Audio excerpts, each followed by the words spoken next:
Now, it's been another incredible week. I mean that in the literal sense. Boris Johnson was carted into intensive care. The Prime Minister of Britain was on an oxygen tube. And just a couple of days after being released from the ICU, he's at Chequers and fit enough to give a remarkable address to the country, to the world, on his prime ministerial broadcast this week. I, for one, want to say how glad I was to see him looking so healthy in the circumstances, a remarkable recovery. I really feared for the worst when he went into the ICU. But he's shown that he's made of stern stuff. He's also shown that he's capable of epiphany. His epiphany seems to have included a remarkable transformation in his attitude to the National Health Service, to doctors, and especially perhaps to nurses. That's especially remarkable because I saw him, along with other Conservative MPs, cheering to the rafters in the House of Commons when they defeated a motion to increase the pay of National Health Service workers, including the very nurses that saved Boris Johnson's life. Now, it is possible in life for people to make miraculous recoveries. Our own director is living proof of that. He's back at work, hale and hearty this very day. His was a quick recovery too. So it is possible, and I cast no aspersions. It's also possible, especially I should say this, on Easter Sunday, it is possible for sinners to repent. Certainly every word that Boris Johnson said in his broadcast today was true, but every word of it will be cut out and kept. In fact, it will be nailed to a lot of walls, including my own, and every word of it will be thrown back in his face if he does not now do the logical thing of doing right by our National Health Service.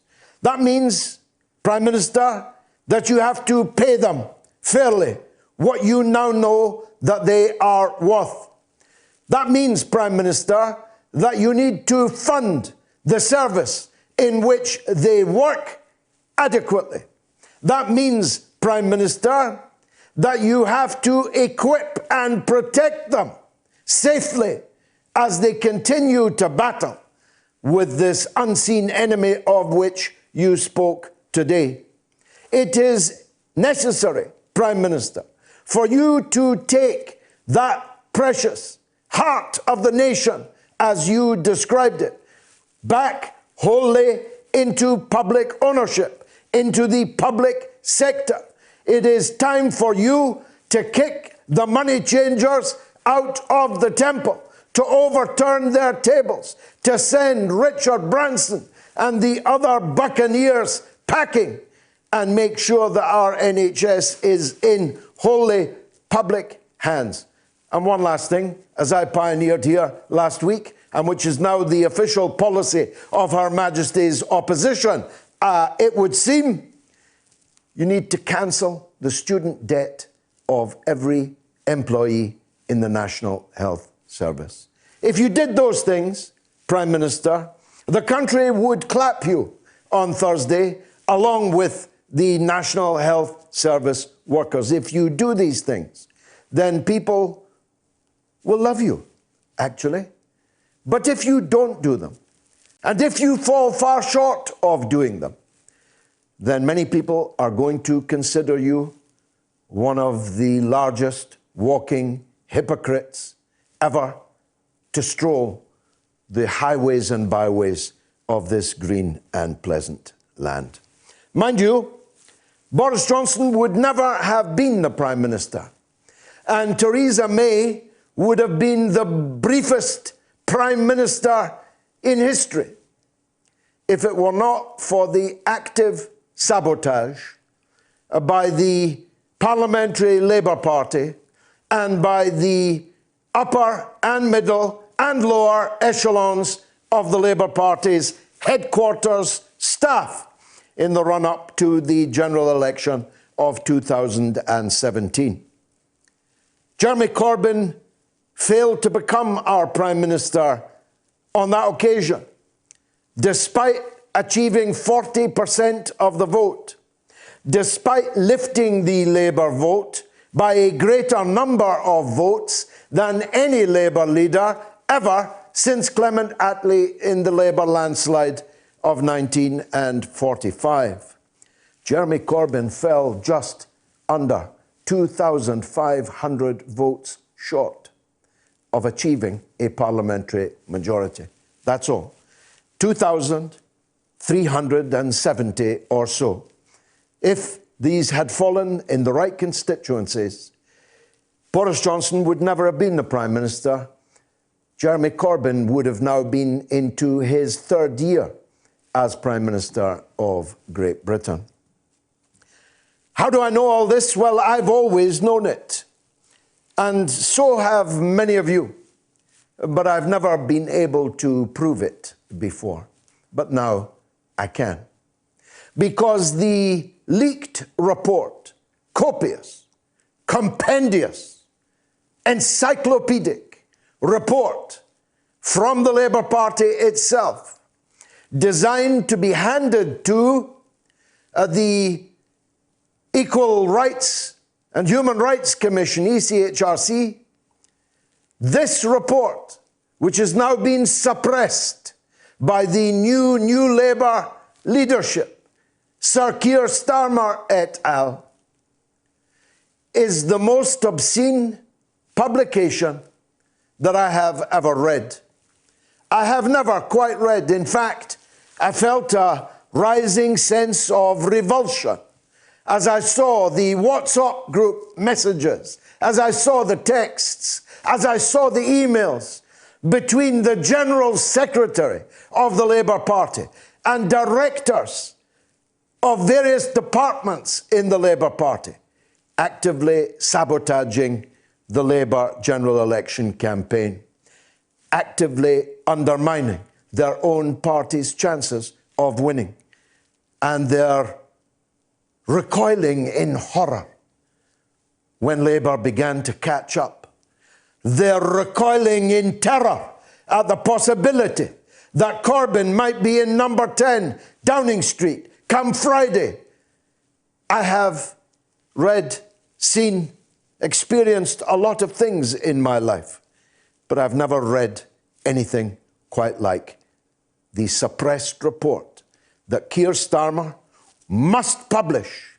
It must be published in full, and anyone who has a copy of it has a duty to history, to Labour, to the working class, and to the people of this country to publish this report, which establishes inter alia that the anti-Semitism scandal in Labour was a wholly internally manufactured lie, one of the biggest lies in history, and that those members of the Labour Party's staff actively conspired one with the other, both to inflate the scandal and to frustrate any attempt to resolve whatever problems had been thrown up on this track of anti-Semitism. It is confirmed beyond any contradiction that Jeremy Corbyn, far from being anti-Semitic, was struggling might and main in a way that none of his predecessors had done, and that the new General Secretary was struggling in a way that none of her predecessors had done, to ensure that there was no stain of the foul poison of anti-Semitism to be found anywhere in the Labour Party. It is also established, beyond contradiction, that the whole thing was an attempt at a political assassination, an attempt which in the end was successful. Now, I hold no candle, fly no flag for Jeremy Corbyn. I am in a better position than most to know of his failings, shortcomings, and yes, betrayals. I'm a living example of Jeremy Corbyn's betrayals. But as I said, and I was the only person in the British media to say crystal clear, loudly, from the start, on television, on radio, on video, on the streets, in print, I told you, all of you, that this was a manufactured crisis. This was the weaponizing of one of the biggest lies in all history. This was a slander against history, a slander against posterity, a slander against all that is good and holy. I told you that. I almost lost my job for telling you that. I told you it every week, and I was the only one that was telling you it. So I'm not here to praise Jeremy Corbyn. Heaven knows I'm not.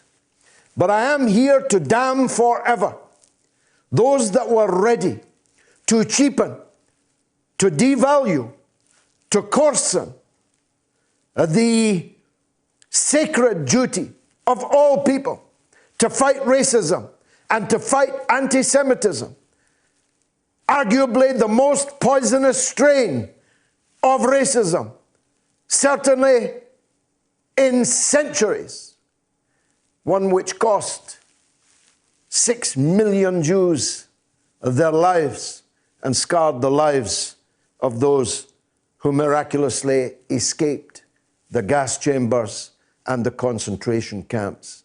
For anyone to use the shrouds of those dead souls, for anyone to use the ancient and historic suffering of the Jewish people just to bring down Jeremy Corbyn? Really? Is that as low as you will go? And speaking of Sir Keir Starmer and Lisa Nandy, who've been out batting for the government today, they're supposed to be Her Majesty's opposition. But both Starmer and Nandy have been defending the government on television today. Both of them said that this crisis could not have been foreseen. But that is untrue. It was foreseen. It was entirely predictable. It was indeed predicted. But you didn't have to look in the crystal ball. You could look at the book in China that was open since the 31st of December last year. You could have done what China did, and you could have had weeks and weeks of time in order to do it. You could have saved thousands of lives in Britain. But the government did not. It wasted those weeks.